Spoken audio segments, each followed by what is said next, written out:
and communities. And then we ask ourselves, what's wrong with this picture? We ask this when very few companies, if any, were asking themselves such a question.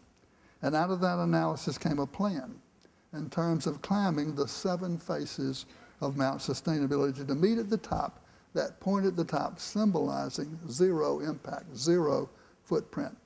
The plan is the heart of the book that I published in 1998 entitled Mid-Course Correction. I will quickly sketch the plan for you because I believe it offers a template for the entire industrial system. If the system, of which let us not forget we are all a part, is ever to become sustainable into the indefinite future.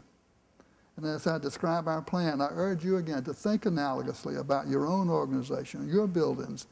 Find the corollaries. I believe the model is universal, even if only through analogy. The first face of the mountain is eliminating waste. Even the very concept of waste, emulating nature in our industrial processes. I repeat, in nature there's no waste. One organism's waste is another's food. This has meant revolutionary redesign and re-engineering of processes, the new thinking that I began with, severing the unwanted linkages to Earth represented by our waste streams. We started here and we have made money that has avoided cost every step of the way, the $400 million I mentioned. And by the way, we now count any energy derived from fossil fuels as waste by definition to be eliminated. The second face of the mountain is emissions, to do no further harm to the biosphere. This means reshaping the inputs to our factories, working upstream. What comes into our factories will go out as product or waste or effluents or emissions. We want to eliminate the smokestacks and obviate the effluent pipes and for sure eliminate all of the toxics as well as our contribution to global climate disruption. In this and other initiatives, life cycle assessments, the most rigorous in the world, has become an indispensable tool. The third face of the mountain is energy, renewable energy, focusing on energy efficiency first, and then harnessing sunlight, wind, biomass, and someday perhaps hydrogen to cut the fossil fuel umbilical cord to Earth, and closing any remaining carbon gap with verified greenhouse gas offsets. The fourth face of the mountain is material flows, to cut the material umbilical cord to Earth for virgin fossil-derived materials by creating cyclical flows.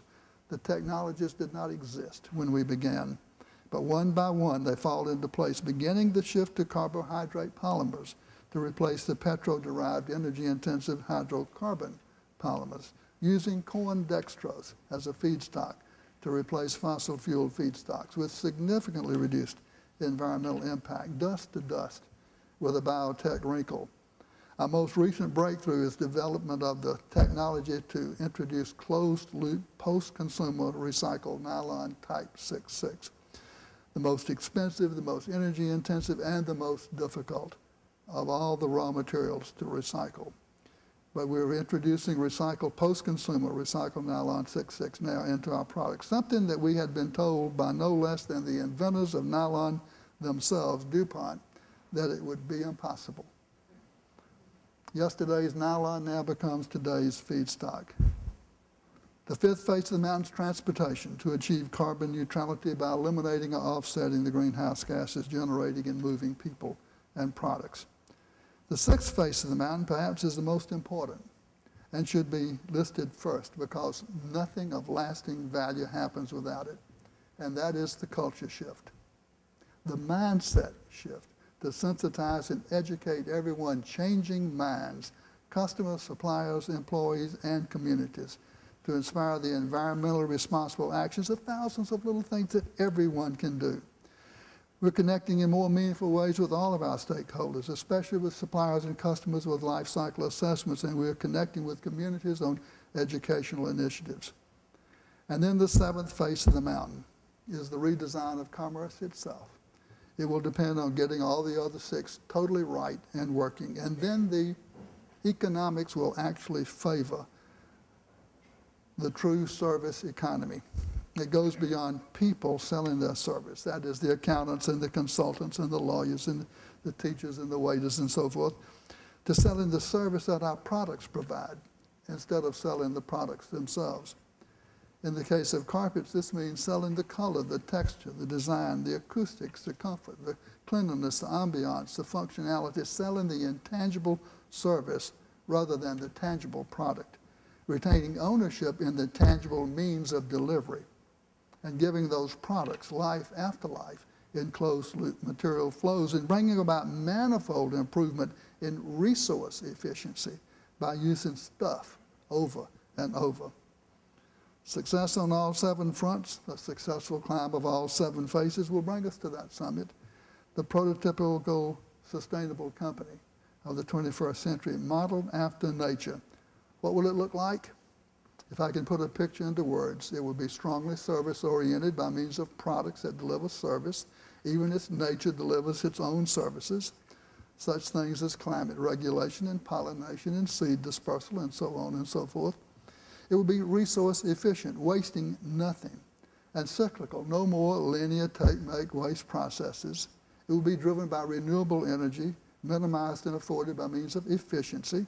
It will be strongly connected to all its constituencies, communities engaged, customers engaged, suppliers buying into the vision, and connected to each other within the organization. Altogether, an ecosystem, to borrow a term from nature, with cooperation and trust, replacing confrontation, and moving together up this mountain, including Earth and future generations in win-win-win relationships. This company will be way ahead of the regulatory process, rendering it essentially irrelevant, taking from the Earth's lithosphere only what the Earth can naturally and rapidly renew and doing no harm to the biosphere. All the undesirable linkages gone, new vital linkages in place, sustainable and just. An example for all, and doing well by doing good, winning in the marketplace, but not at Earth's expense, and not at the expense of our descendants, but nature's way, at the expense of the inefficient adapter, the competitor who just doesn't get it. And growing, yes, even in a no-growth world, should we come to that, by increasing value in market share, but not footprint, and with declining throughput of virgin materials eventually to zero, only zero throughput of extracted natural capital. Nature's savings is sustainable over evolutionary time, the true long run, in consideration of the thousands of generations of Homo sapiens and all the other species yet to be. Today, I consider Interface's ultimate purpose to be proving the business model that can weather any adversity and set the irrefutable, undeniable example for other businesses. This is how we become restorative as a company, putting back more than we take and doing good to Earth, not just no harm, through the power of influence.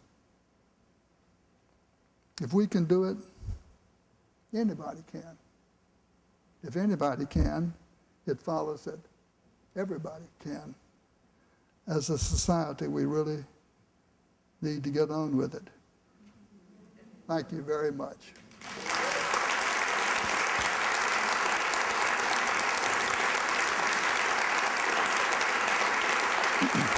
Thank you. Thank you.